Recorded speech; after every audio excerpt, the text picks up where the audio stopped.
Hi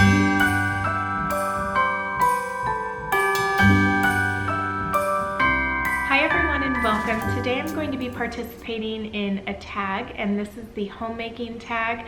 There are actually two different tags going around I found, and I was tagged in both of these, so I'm just going to go ahead and put them together.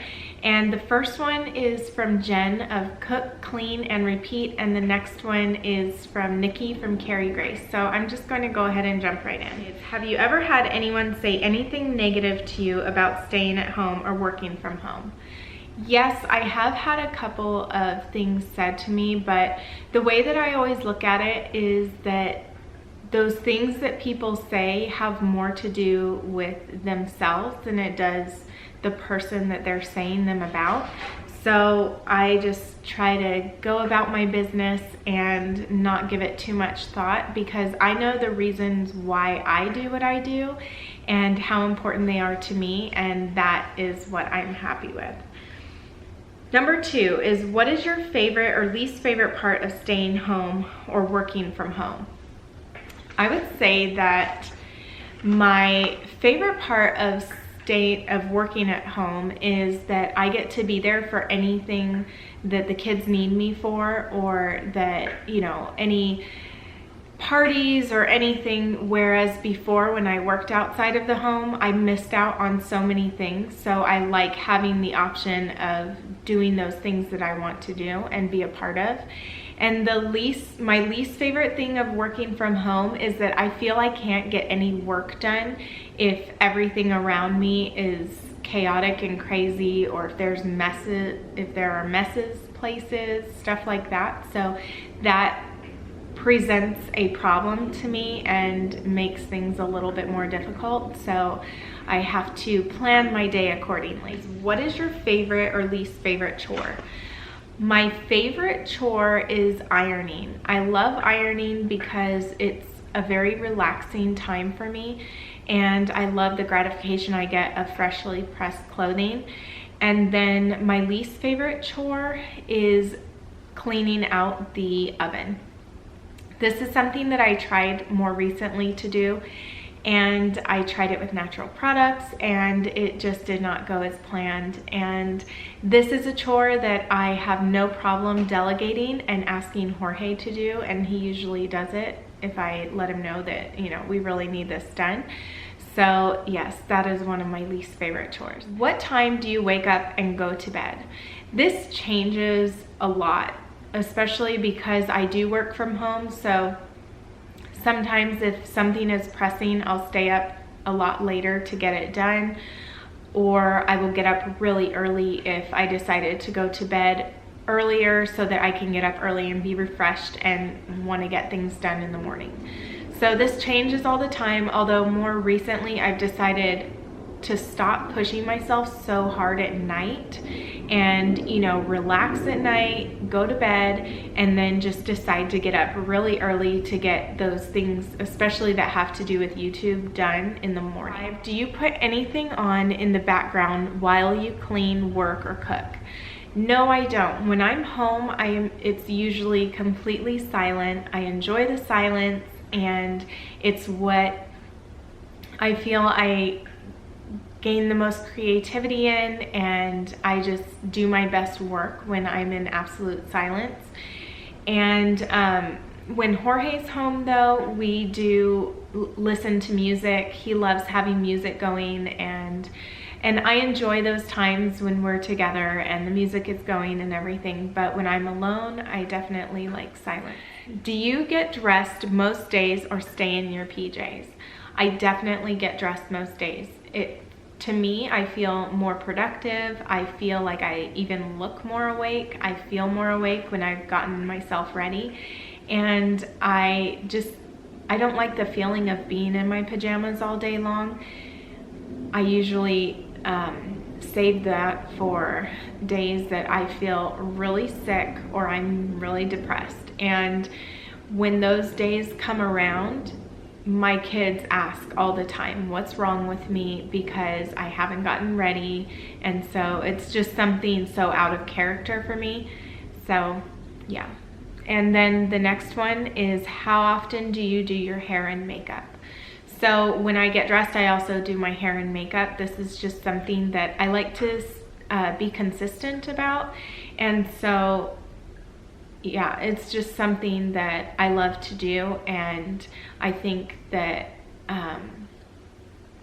it's just, I already said that I feel more awake when I feel like I put on my face and everything like that. So yeah, and also that feeling that I had back when I was dating of wanting to look my best, wanting to present myself the best way possible. I don't feel that I've ever lost that. And so I definitely want that for my husband, not just for some guy that I was dating. So I don't really ever want to lose that. And that's important to me. What is your trouble zone or area in your home that needs the most attention? My trouble zone is definitely my folding table. This is a place that is upstairs, so it's out of the way. It's not something that I constantly feel I have to have cleared because, you know, company's not going upstairs, and because it's something that's always a work in progress that I don't push myself so hard on. And where I get frustrated with myself when I don't complete the laundry or, you know, things of that nature. But at the same time, I feel other things can also be more pressing. So it's easier for me to let that go. And it also becomes a catch-all. If I'm working on a project or something, I usually put everything right there so that I'll end up dealing with it at a later time. Okay, the next thing is, how often do you find yourself getting distracted? I wouldn't say that I really find myself getting distracted. I more or less find myself paralyzed as to figure out what I should do with my time, because I have a chunk of time and I have so many things that I have to get done. And to me, it's like some things are just all the same. And how would I prioritize different things if, you know, if they could all get done at the same time? So it's more or less just figuring out what I should do with my time, and that can be paralyzing to me. So I always feel like there's something to do, and I love to work through a project until it's done. So I don't really get distracted. I hone in on something and I complete it. But yes, starting it and figuring out what I'm going to do, that's where my trouble spot is. Do you enjoy staying home, or do you miss going to a job every day? I absolutely do not miss going to a job every day. I've gone to a job every single day, and it's just not what I love, because I love being my own boss and you know, working out my own schedule and making my own deadlines and all of those kind of things. So having to go somewhere, some days I may not feel like it. And yeah, that's the beauty about working from home, I feel, is that you get to choose your hours, you get to choose what days you want to do different things, and that works out very well for me and my personality. What is your never-ending chore? I would say that my never-ending chore is the guest bathroom. This is a part of the house that I want to make sure is always clean. It's something that can be so embarrassing to me if it's a mess and somebody goes in there to use the bathroom. So every single day I like to go in there and just, you know, bleach it, clean it, and be on my way. And it's such a small area that it really doesn't take much time at all, but it's just something that Ivan goes in there one time or somebody uses it one time, and to me it's already a mess again. So yeah, that would be my never-ending chore. And number 12, what is your favorite way to relax or have me time?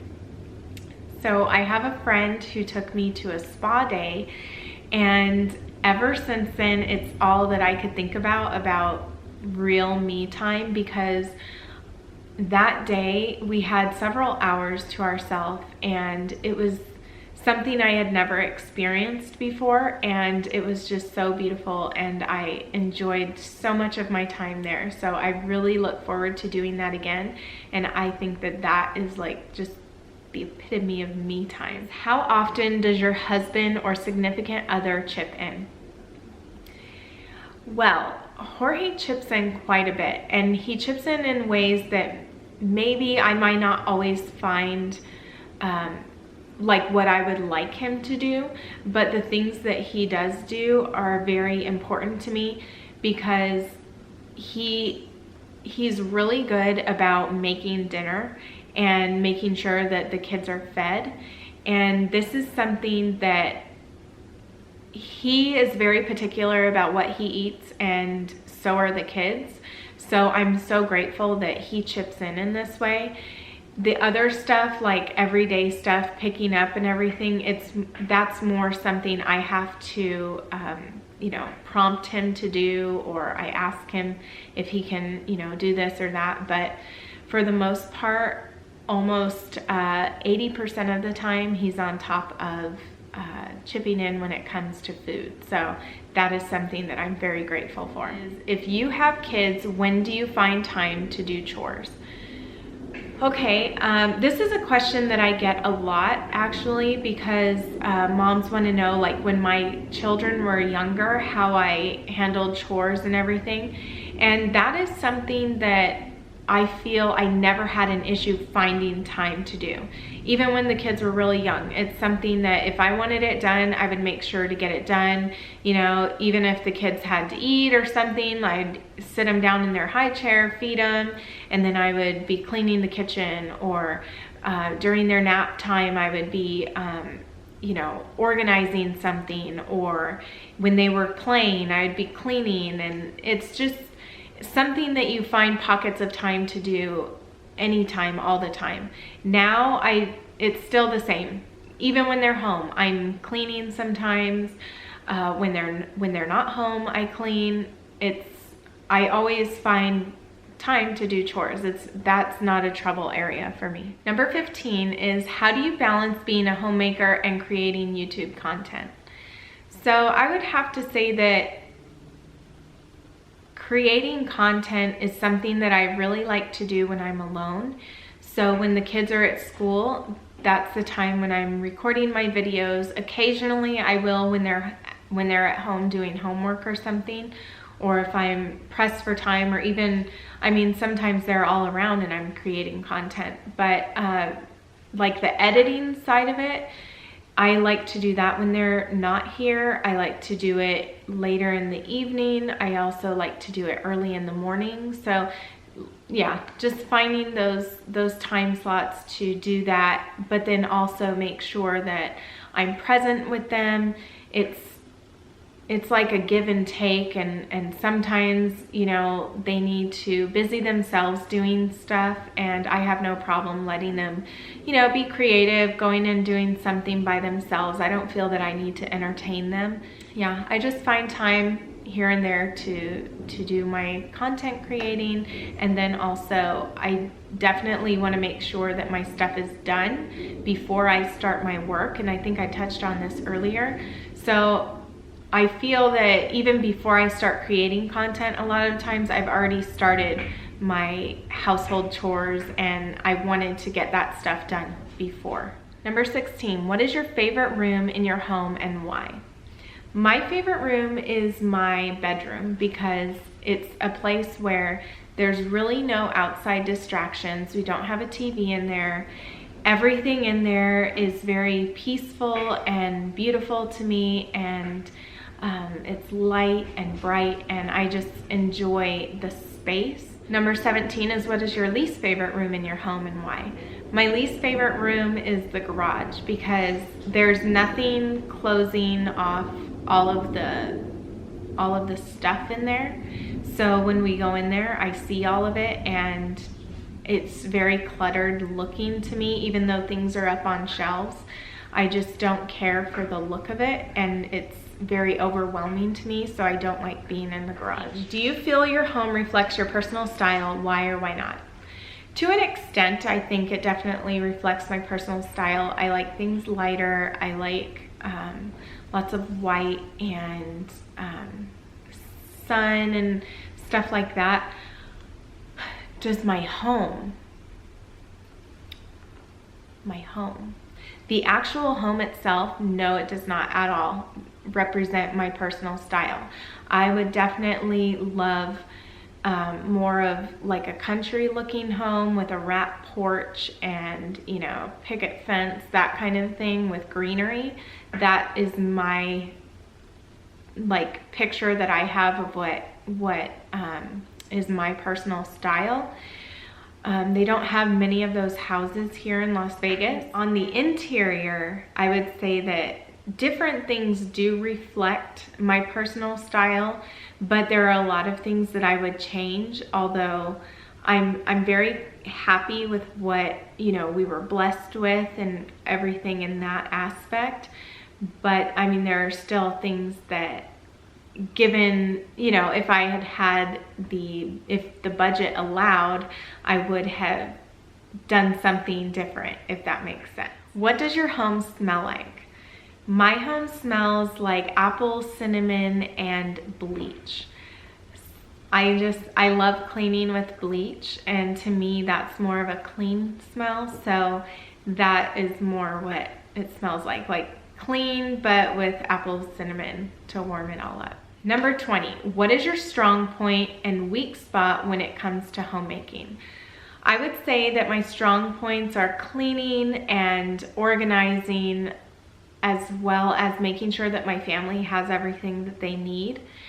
My weak spot is making stuff that my kids and my husband really enjoy eating.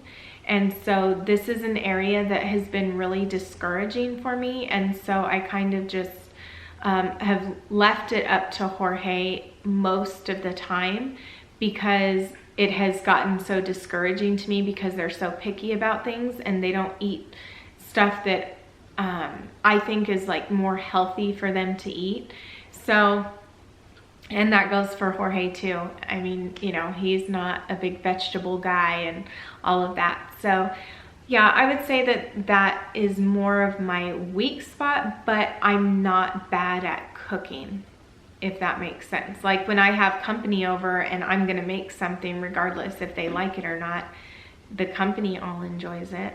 So I know that I'm not a bad cook. It's just, I guess I don't please my family when it comes to the food that I make. So, but I'm okay with that.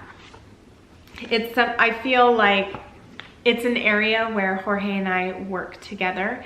And really, I think that homemaking comes down to having a system in place where everything just gets done. And I think that that is definitely if I were to pick one thing that I'm really good at, it would be making sure that I'm a good manager of my home. And that is really what homemaking is being a manager of your home, making sure that the things get done. Even if you are not the one to complete it, you're still able to delegate and make sure that the job does get done. So I'm going to move on to Nikki's questions, and those are 6 questions. So starting in, growing up, did you want to become a homemaker? If not, what did you see yourself becoming? I wouldn't say that I really wanted to be a homemaker. I had other things that I was interested in, and I feel that I've done all of those things that I've really been interested in, but what's most important to me is to be here for my family. And so that is something that took priority, and that's what I'm doing, and I enjoy it. So that's a win-win. Number 2, what does your husband think of you becoming a homemaker? I think that he really enjoys it because I've not been a homemaker before. I've been a, work outside the home, which, I mean, I've worked outside the home and been a homemaker, but only being a homemaker or working from home, this is something that has presented a lot less, It's helped the atmosphere of our home a lot more because there's not as much stress. I feel that no matter what, there's always going to be stress, but I remember what it was like trying to find somebody to babysit, or just, you know, trying to find that time together because I wasn't home very much, and that was just so difficult, and I was really ready to give that up. The next one is, why do you think homemaking is so important? I think homemaking is important, as I said before, because it's important to make sure that your house is run well, and that doesn't have to be just by somebody staying at home, although I would have to say it's really difficult to make sure that all of the things are done if you have another job where you're not at home. So it can be done, it's done all the time, and you know, everybody has different things that work for them, but I know what works for me because I've done both is definitely less stress to be home, because there is so much work that goes into keeping a home and, you know, running the home, running the family, all of that kind of stuff. That's what I would just say about that.